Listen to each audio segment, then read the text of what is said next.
अस्सलामुअलैकुम everyone, welcome back to my channel. तो friends, आज मैं आप लोगों के साथ शेयर करने वाली हूँ मिक्स फ्रूट केक बनाने की रेसिपी।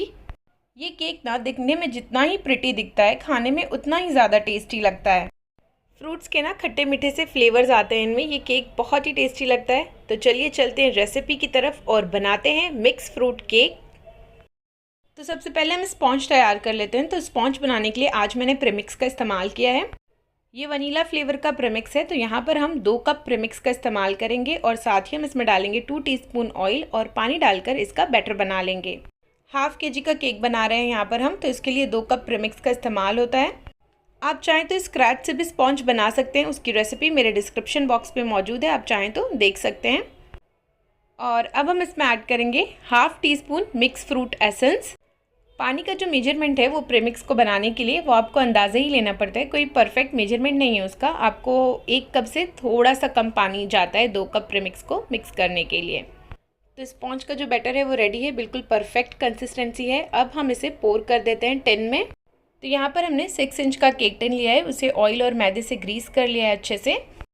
आप चाहें तो बटर पेपर का भी इस्तेमाल कर सकते हैं। अगर आपके पास बटर पेपर नहीं है तो ये मेथड जो है वो बहुत ही ईजी है और केक भी आसानी से डीमोल्ड हो जाता है। बस टिन पे जो है वो ऑयल अप्लाई कर दें अच्छे से और मैदे से डस्ट कर लें, तो आपका टिन जो है वो रेडी हो जाएगा।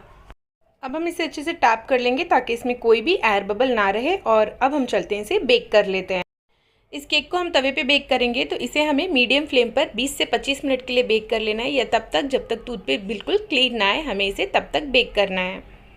तो यहाँ पर 25 मिनट हो चुके हैं केक को बेक होते हुए। केक जो है वो परफेक्टली बेक हो चुका है, टूथपिक भी बिल्कुल क्लीन निकल कर आ रही है। अगर आपको लग रहा है कि केक बेक नहीं हुआ है, टूथपिक क्लियर नहीं आ रही है, तो आप 2 से 3 मिनट के लिए और उसे बेक कर सकते हैं। अब इस केक को हम कवर करके एक साइड में रख देते हैं और चलते हैं आगे के प्रोसेस में। अब एक पैन में हम 1.5 से 2 कप तक पानी लेंगे। हाफ कप शुगर हम इसमें ऐड करेंगे और इसमें हमें बॉयल आने देना है, शुगर को मेल्ट होने देना है। पानी में बॉईल आ चुका है। अब हम इसमें फ्रूट्स ऐड करेंगे। तो फ्रूट्स में हमने कीवी लिया है, उसे हमने छोटा छोटा सा चॉप कर लिया है। साथ ही हमने यहाँ पर एप्पल को भी चॉप कर लिया है, लेकिन एप्पल की जो स्किन है उसे रिमूव नहीं करना है, ऐसे ही इस्तेमाल करना है। साथ में मैंगो है, ग्रेप्स हैं और अनार के दाने हैं। अब इन्हें हमने डालकर 2 से 3 मिनट के लिए अच्छे से इसमें कुक कर लेना है शुगर सिरप में। आप चाहें तो मार्केट में जो मिक्स फ्रूट के कैन्स आते हैं आप उनका भी इस्तेमाल कर सकते हैं, लेकिन कोशिश करें कि फ़्रेश फ्रूट का इस्तेमाल करें, क्योंकि इससे जो है वो टेस्ट बहुत ही अच्छा आता है। तो यहाँ पर 2 से 3 मिनट हो चुके हैं फ्रूट्स को पकते हुए। अब हम गैस की फ्लेम ऑफ कर देते हैं और इन्हें छान लेते हैं। अब हम विपिंग क्रीम को विप कर लेते हैं। तो यहाँ पर हमने 1.5 कप विपिंग क्रीम लिया है, इसे हम विप कर लेंगे जब तक इसमें सॉफ्ट पीक्स ना आ जाए। केक की आइसिंग कर लेते हैं। तो यहाँ पर देखें स्पॉन्ज कितनी आसानी से डीमोल्ड हो गया है, जबकि हमने बटर पेपर का भी इस्तेमाल नहीं किया है, नॉर्मल मैदे से इसे टिन को डस्ट करके किया था। तो इस तरीके से भी बहुत ही आसानी से केक जो है वो डीमोल्ड हो जाता है। अब हम इसके कट कर लेते हैं। केक को कट करने के लिए यहाँ पर हमने सेरेटेड नाइफ़ यानी ब्रेड नाइफ़ का इस्तेमाल किया है। तो केक को हम 3 लेयर्स में कट करेंगे। स्पॉन्ज देखें कितना अच्छा तैयार हुआ है, इसकी जालियाँ देखें, ये एक अच्छे स्पॉन्ज की निशानी है। अब हम इसके ऊपर का ये पोर्शन जो है इसे भी हम हटा देंगे और इस केक की हमें सेकेंड लेयर को कट कर लेना है। तो केक को की हम सोकिंग कर लेते हैं। तो जो केक की मिडल वाली लेयर थी ना, उसे हमें नीचे रखना है और इसे हमें अच्छे से सोक करना है, जो हमने फ्रूट का सिरप बनाया था उससे।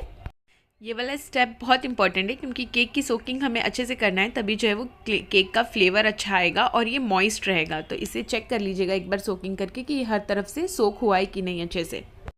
अब इस लेयर पे जो है वो क्रीम स्प्रेड कर देंगे। यहाँ पर हम कम ही क्रीम का इस्तेमाल कर रहे हैं, लेकिन अगर आपको ज़्यादा क्रीम पसंद है या फिर आप कस्टमर के लिए बना रहे हैं तो उस अकॉर्डिंग आप क्रीम लगाएं। फिर हम इस पर ये फ्रूट्स रख देंगे जो हमने स्ट्रेन किया था, जिससे हमने शुगर सिरप बनाया था ना, ये वही वाले फ्रूट्स हैं। अब इस पर थोड़ी सी और हम क्रीम रख के और उसे स्प्रेड कर देंगे। अब जो केक की टॉप लेयर है उसे हमें सेकेंड वाले लेयर पर रखना है और फिर इसकी भी हम अच्छे से सोकिंग कर लेंगे। अगेन क्रीम को हम इस पर भी स्प्रेड कर लेंगे हर तरफ अच्छे से, और इस पे भी हमें फ्रूट्स को स्प्रेड कर देना है और फिर थोड़ी सी क्रीम रख के इसे भी हम स्प्रेड कर देंगे। अब केक की लास्ट लेयर हम टॉप पे रखेंगे और इसकी सोकिंग कर लेंगे। थोड़ी सी क्रीम लगाकर इस केक की हम क्रम्ब कोटिंग कर देंगे। अच्छे से हमें इसकी क्रम्ब कोटिंग कर लेनी है। अब बारी आती है इस केक को शिफ्ट करने के लिए। तो पैलेट नाइफ से हमें केक को बिल्कुल अच्छे से स्क्रैप कर लेना है ताकि जो केक है वो टर्न टेबल पर स्टिक ना रहे, और धीरे धीरे से बोर्ड को लाकर हमें शिफ्ट कर लेना है उस पर। बहुत ही आसानी से ये हो जाता है, बस इसके लिए आपको प्रैक्टिस की ज़रूरत होती है। अब इस केक को हम फ्रिज में रख देंगे सेट होने के लिए। केक जो है वो सेट हो चुका है। अब हम इसकी फाइनल आइसिंग कर लेते हैं। तो पाइपिंग बैग में हम क्रीम को फिल करके और इस तरह से केक के ऊपर लगाते जाएंगे। इससे जो है वो फिनिशिंग बहुत अच्छे से आती है। हर तरफ हमें क्रीम को अच्छे से लगा लेना है। अब हम इसकी स्मूथनिंग कर लेंगे। तो एक पैलेट नाइफ की हेल्प से हमें इसे स्मूथ करते जाना है।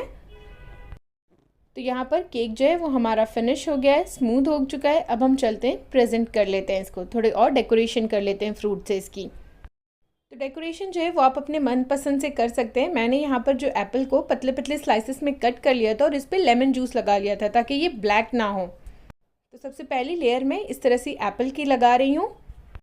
कीवी को भी हम पतले पतले स्लाइसेस में कट कर लेंगे और नेक्स्ट लेयर जो है हम कीवी की लगाएंगे कुछ इस तरह से। फिर एक लेयर जो है वो मैंगो की लगाएंगे। जो चॉप मैंगो करके हमने रखा है उसे हम एक लेयर पे लगा देंगे। थोड़े से ग्रेप्स को भी हमने कट कर लिया है तो उसे भी हम इस तरह से लगा देंगे इस पर। और सेंटर में हम अनार के दाने रख देंगे कुछ इस तरह से। तो लीजिए तैयार है यहाँ पर मिक्स फ्रूट केक। इस केक की बॉर्डर पे हमने कीवी के पतले पतले स्लाइसेस को स्टिक कर दिया है और उस पर एक एक अनारदाना लगा दिया है। बहुत ही प्रिटी लग रहा था ये केक दिखने में। ट्रस्ट मी, ये केक ना बहुत ही टेस्टी और बहुत ही यमी लग रहा था। खाने में ना बहुत ही फ्रेश फील हो रहा था। फ्रेश फ्रूट की जो फ्रेशनेस होती है वैसा फील हो रहा था। खाते ही फ्रूट का एक बिल्कुल पंच आ रहा था। जैसे बहुत सारे फ्लेवर्स आ रहे थे इसमें। कीवी की अपनी खटास, एप्पल की जो है वो अपनी मिठास, मैंगो की मिठास, अंगूर की जो है वो खटास। तो बहुत ही टेस्टी ये केक बना था। वीडियो पसंद आ जाए तो इसे लाइक, शेयर और सब्सक्राइब कर दें। Thank you so much.